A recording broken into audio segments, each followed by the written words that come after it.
Hello friends, welcome to number 1 study. इस video में हम देखेंगे क्लास 7 सिविक्स की बुक का चैप्टर नंबर 1 ऑन इक्वालिटी। इसके क्वेश्चन आंसर्स डिस्कस करेंगे हम इस वीडियो में। सो स्टार्ट करते हैं। फर्स्ट क्वेश्चन है यहाँ पे, in a democracy why is universal adult franchise important.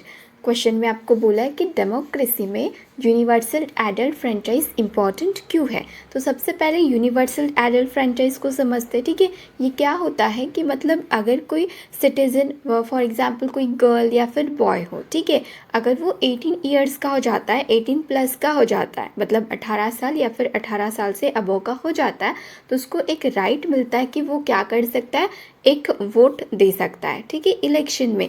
ये होता है यूनिवर्सल एडल्ट फ्रेंचाइज। और इसमें क्या रहता है कि मतलब इसे कोई फ़र्क नहीं पड़ता वो किस रिलीजन का है, किस कास्ट का है, किस रेस का है, एजुकेटेड है नहीं है, पुअर है, रिच है, इससे कोई फ़र्क नहीं पड़ता। उसे एक राइट मिल जाता है कि वो वोट दे सकता है। ये होता है यूनिवर्सल एडल्ट फ्रेंचाइज। तो इसका मतलब क्या, यहाँ पे हम क्या देख पा रहे हैं कि इक्वालिटी है ना। चैप्टर में भी यही पढ़ा था हमने। कांता जो कि एक डोमेस्टिक वर्कर रहती है, जब इलेक्शन का टाइम आता है तो जिस लाइन में कांता खड़ी रहती है वोट डालने के लिए, उसी लाइन में जिसके घर में वो काम करने के लिए जाती है, जीन साहब के यहाँ, तो वो भी सेम लाइन में खड़े रहते हैं। तो हम यहाँ पे ये देख पाते कि यहाँ पे क्या है, इक्वालिटी है। और वो लाइन किसकी थी, वोट डालने की। तो यूनिवर्सल एडल्ट फ्रेंचाइज किसके बेस पर है, इक्वालिटी के बेस पर है।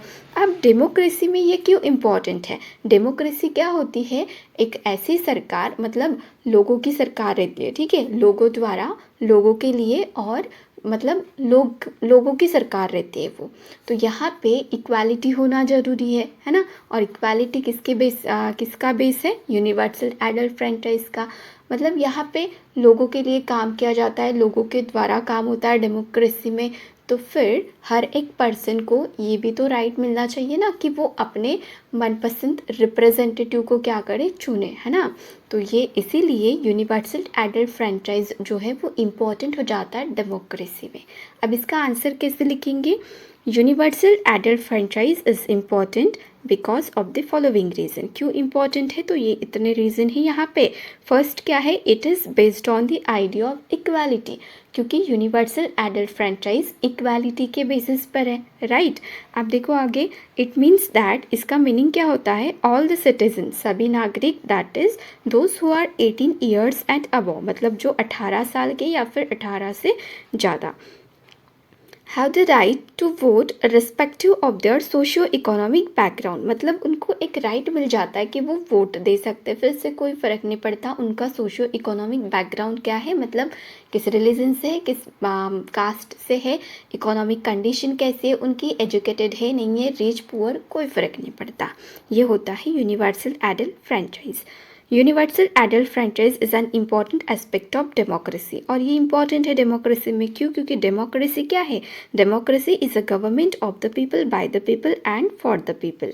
It makes the government more accountable towards the people. क्योंकि डेमोक्रेसी क्या है, लोगों द्वारा, लोगों के लिए, लोगों की सरकार है। तो हर एक पर्सन को फिर यहाँ पे ये भी तो राइट होना चाहिए ना कि वो अपना मनपसंद रिप्रेजेंटेटिव चुन सके। तो इसीलिए यूनिवर्सल एडल्ट फ्रेंचाइज इंपॉर्टेंट हो जाती है डेमोक्रेसी में। अब देखते हैं क्वेश्चन नंबर 2।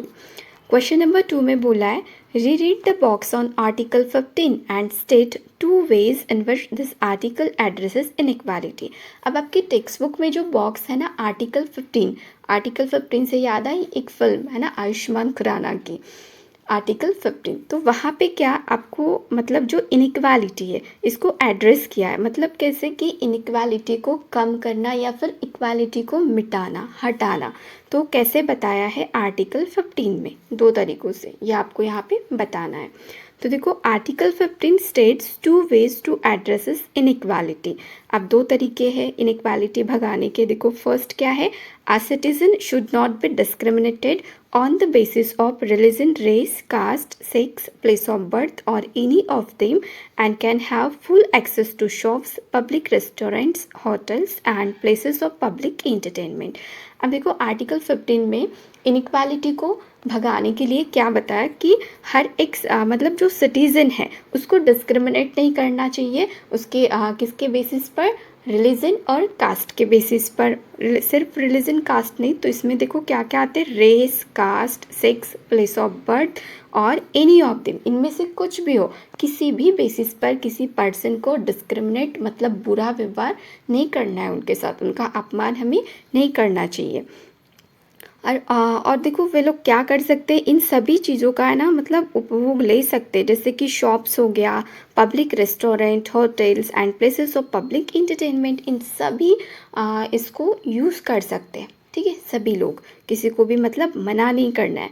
नेक्स्ट है यहाँ पे, a citizen should not be subjected to any disability, liability, restriction और condition with regard to the use of wells, tanks, bathing ghats, roads and places of public resort maintained wholly or partly out of state funds or dedicated to the use of general public। तो देखो यहाँ पे क्या बताया, ये मतलब कोई भी सिटीजन हो, मतलब अगर वो डिसेबल है, डिसेबिलिटी यहाँ पे फिजिकली चैलेंज्ड बोल सकते हैं, अगर ऐसा है तो उसको रेस्ट्रिक्ट नहीं करना चाहिए, ऐसे कोई कंडीशन मतलब ऐसे बंधन नहीं डालने चाहिए उस पर कि वो ये सभी चीज़ें यूज़ नहीं कर सकता। फॉर एग्जांपल यहाँ पे दिया गया है वेल्स, टैंक्स, बाथिंग घाट्स हो गए, रोड या फिर प्लेसेस ऑफ पब्लिक रिसोर्ट, ये सभी चीज़ें मतलब उनको ऐसे वहाँ हमें मना नहीं करना चाहिए, रेस्ट्रिक्शन वहाँ पे नहीं लगानी चाहिए कि आप लोग ये यूज़ नहीं कर सकते। हर एक पर्सन को राइट है कि वो ये जो पब्लिक जो भी जितने भी मतलब चीज़ें हैं उनका यूज़ कर सकते। देखो पब्लिक और प्राइवेट अलग है, प्राइवेट तो किसी का पर्सनल हो जाता है ना, तो वो तो नहीं कर सकते, लेकिन जो पब्लिकली अवेलेबल जितने भी प्लेसेस है, जैसे कि यहाँ पे बताया वेल्स, टैंक्स, बाथिंग घाट्स वगैरह, तो ये जो चीज़ें हैं ना सभी लोग यूज़ कर सकते हैं, इन पे सबका हक है।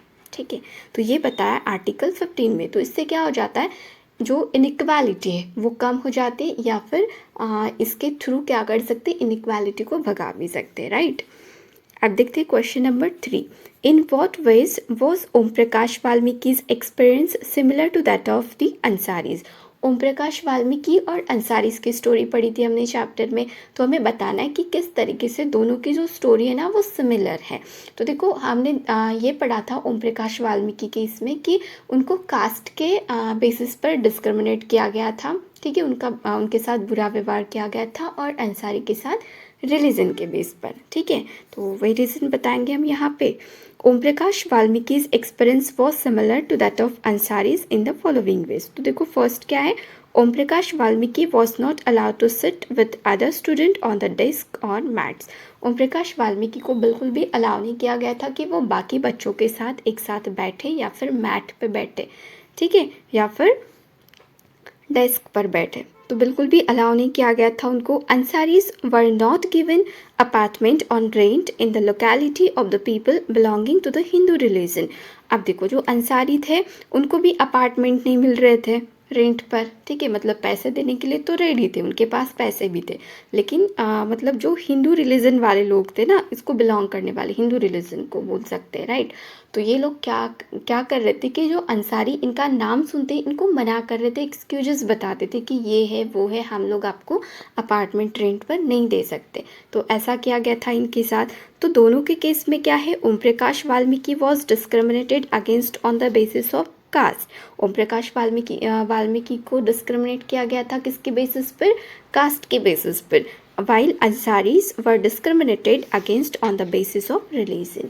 और अंसारी को किसके बेसिस पर किया गया, रिलीजन। तो दोनों की स्टोरी जो है थोड़ी बहुत मतलब सिमिलर है, एक को कास्ट के बेसिस पर किया गया और दूसरी को रिलीजन के बेसिस पर, बट ऐसा करना गलत है।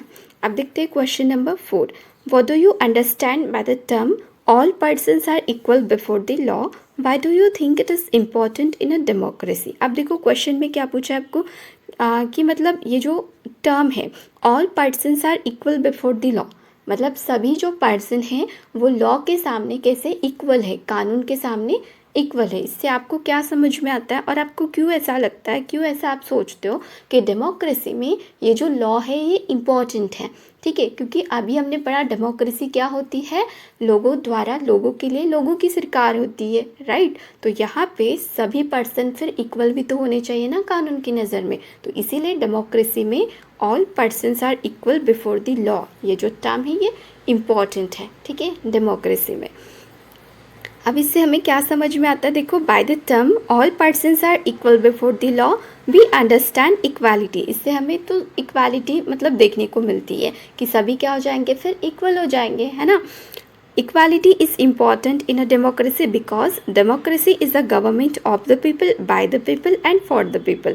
इक्वालिटी डेमोक्रेसी में इम्पॉर्टेंट है क्योंकि डेमोक्रेसी क्या है, गवर्नमेंट है, लोगों की सरकार है, लोगों द्वारा और लोगों के लिए यहाँ पे काम होता है, right. Equality is the essence of democracy. If people are discriminated against on the basis of caste, creed, religion, sex, prosperity, etc., the democracy will not survive. मतलब लोगों को अगर डिस्क्रिमिनेट किया जाएगा, उनके साथ बुरा व्यवहार किया जाएगा, किसके बेसिस पर, कास्ट, रिलीजन, सेक्स, प्रॉस्पेरिटी, इन सभी के बेसिस पर, ठीक है। तो फिर क्या होगा कि इक्वालिटी नहीं रहेगी ना फिर वहाँ पे, मतलब कुछ लोगों के साथ बुरा व्यवहार हो रहा है, कुछ लोगों के साथ नहीं हो रहा है ना। यहाँ पे लोअर कास्ट अपर कास्ट का चल रहा है, तो फिर यहाँ पे इक्वालिटी नहीं रहेगी। और ये टर्म क्या बताता है, all persons are equal before the law. कानून के सामने सभी लोग कैसे इक्वल है, जैसे कि हमने चैप्टर में चैप्टर में तो नहीं था, मतलब फॉर एग्जाम्पल अगर कोई प्रेसिडेंट है, राइट, प्रेसिडेंट और जैसे कि काम करने वाली कांता, ये था चैप्टर में, तो दोनों कैसे हो जाएंगे फिर लॉ के सामने इक्वल हो जाएंगे, राइट। अगर कोई मतलब एक गलत काम करता है, जैसे कि कांता अगर गलत काम करती है और सेम वही गलत काम जो है प्रेसिडेंट भी करता है, तो दोनों को क्या होगा, फिर सेम पनिशमेंट मिलेगी। ये होता है इसका मीनिंग। अब देखते हैं क्वेश्चन नंबर 5 और ये लास्ट क्वेश्चन है। अब यहाँ पे आपको बोला है the government of India pass the disabilities act in 1995। ठीक है, गवर्नमेंट ने एक एक्ट पास किया था, डिसेबिलिटी एक्ट इन 1995 में। This law states that person with disabilities have equal rights. इसमें क्या बताया गया था कि जो ऐसे पर्सन हैं जो मतलब फिजिकली चैलेंज्ड बोल सकते हैं, ठीक है, ऐसे अगर पर्सन्स है तो उन्हें भी इक्वल राइट मिलेगा, and that the government should make possible there full participation. और गवर्नमेंट को भी यहाँ पे क्या करना पड़ेगा, फिर ऐसे लोगों के लिए अच्छे मतलब स्कीम्स वगैरह निकालनी पड़ेगी। The government has to provide free education and integrate children with disabilities into mainstream schools. The law also states that all public spaces, including buildings, schools, etc., should be accessible and provided with ramps. मतलब इस law में क्या था कि government क्या करेगा, ऐसे बच्चों के लिए मतलब एजुकेशन भी प्रोवाइड करेगा, ये बच्चे भी स्कूल जा सकते हैं, ठीक है, और ऐसे मतलब स्पेसेस, पब्लिक स्पेसेस बनाएगा जिसमें बिल्डिंग, स्कूल्स वगैरह जिनमें ये लोग जा सकते हैं, इनके लिए स्कूल्स रहेगी अलग से। Should be accessible and provided with ramps. देखो क्या होना चाहिए, रैम्स भी होना चाहिए। Look at the photograph and think about the boy who is being carried with the stair. Do you think that the law stated above is being implemented in this regard? What need to be done to make the building accessible?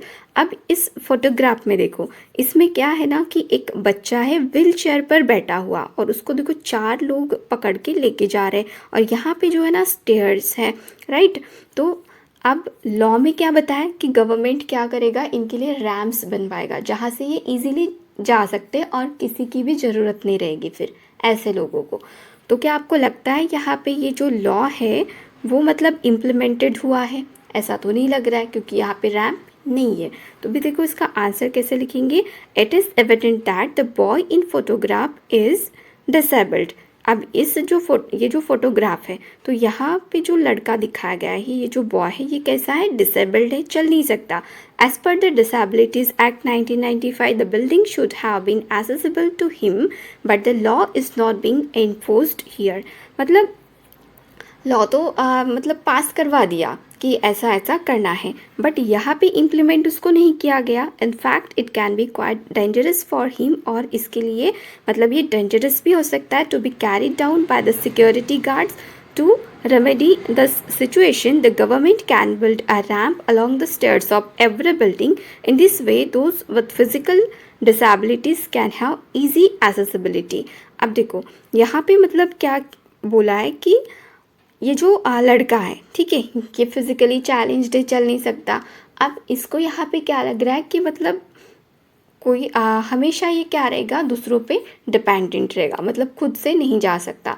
लेकिन अभी जो है ये act, ये जो law है ये पास हो गया है कि ऐसे लोगों के लिए भी रैंप बनवाना चाहिए। तो फिर हर एक के लिए रैंप बनना चाहिए था। अब इस बॉय को क्या लगता होगा कि ये हमेशा के लिए दूसरों पे डिपेंडेंट है ना। तो इसकी डिग्निटी जो है यहाँ पे हर्ट हो जाती है, इसके आत्मसम्मान को यहाँ पे मतलब ठेस पहुँचती है, राइट। और यहाँ पे एक और चीज़ है कि ये क्या हो सकता है, यहाँ से गिर भी सकता है। तो हम ये बोलेंगे कि यहाँ पे जो है ना, मतलब ये जो लॉ है ये इम्प्लीमेंट नहीं हुआ है। तो फर्स्ट चैप्टर के सभी क्वेश्चन आंसर्स हमने डिस्कस कर लिए। अगर वीडियो अच्छी लगी हो, हेल्पफुल लगी हो, तो वीडियो को लाइक करना, अपने फ्रेंड्स के साथ शेयर करना और चैनल को सब्सक्राइब जरूर करना। Thank you.